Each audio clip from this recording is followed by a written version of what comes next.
We are just 2 weeks away from the fantasy playoffs in many leagues, and you may be wondering who you can count on when it matters most. With so many fantasy stars underperforming recently, start-sit decisions are becoming more and more difficult. I'm Jorden Hill, and today we're going to be discussing some of these players, and I'll try my best to give advice on them as we head into week 13 and beyond.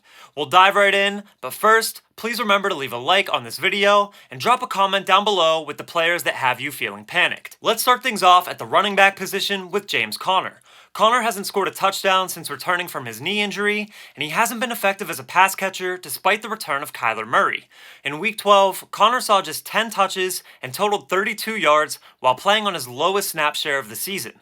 Michael Carter was immediately involved in his Cardinals debut, and Amari DiMercato got a few opportunities as well. It should be noted, however, that the vast majority of Carter's touches came in the fourth quarter with the game already out of reach. The biggest concern for Conner is that Kyler Murray is stealing all of the rushing touchdowns. Still, Conner has been efficient on the ground, and he'll get a revenge matchup next week against the Pittsburgh Steelers, who haven't been that great against running backs this season.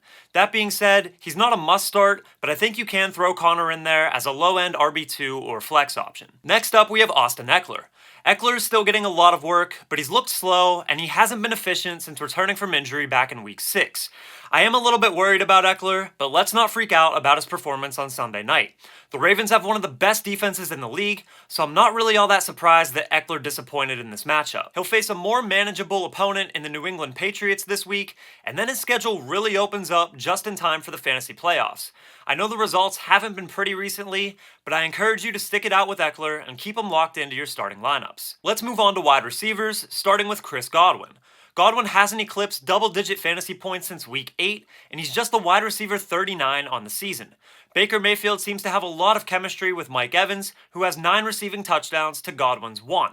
On paper, you might think that his matchup this week against the Panthers is a good one, but Carolina has surprisingly surrendered the 4th fewest fantasy points per game to receivers. The Panthers instead give up a ton of production on the ground, so definitely fire up Rachaad White.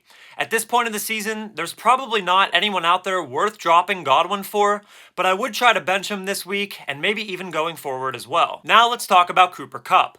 I'm pretty shocked to see Kupp play on nearly 90% of snaps, but finish with just 3 receptions for 18 yards against the Cardinals. Now, Sunday's contest turned into the Kyren Williams show, but this still makes 4 consecutive, fully healthy games in which Kupp has failed to reach even 6 fantasy points. I don't really know what to do with Kupp or Puka Nacua right now. Kupp obviously has the more proven track record, but Nacua out-targeted him in Week 12, and Kupp might still be hampered by his ankle injury. I think I view them both similarly for this week as middling wide receiver 2s in a really difficult showdown against the Browns. This game is in LA, and Cleveland has been more vulnerable against the pass on the road, but nonetheless, they're surrendering the 2nd fewest fantasy points per game to receivers. If you're loaded at the position or just need safer options, I can see a world where you consider benching your Rams receivers in this matchup. Tyler Lockett has been really boom or bust this season, with 3 performances as a top 12 wide receiver, but 7 outside of the top 30. Unfortunately, we've seen the latter over the past 2 weeks as the Seahawks have looked out of sync offensively. I wouldn't totally give up on Lockett just yet, as Seattle has a really nice looking schedule for wide receivers in the fantasy playoffs. That being said, I would actively try to bench him this week against the Cowboys, who surrender the 3rd fewest fantasy points per game to receivers and are stout against the pass at home. Geno Smith just hasn't been nearly consistent enough for me to have any confidence in his weapons in Dallas. I'll wrap things up with Adam Thielen, who was one of the biggest steals in fantasy drafts early on as the wide receiver 5 through Week 6. Since the Panthers returned from a Week 7 bye, Thielen hasn't found the end zone or surpassed 100 yards, and he somehow managed just 1 reception for 2 yards this past Sunday against a soft Tennessee pass defense.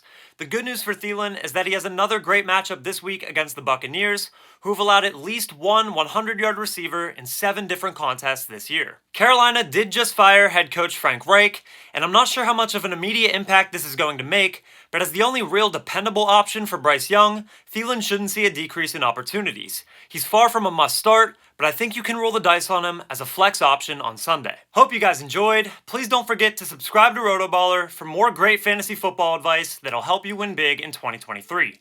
Thanks so much for tuning in, and best of luck in Week 13.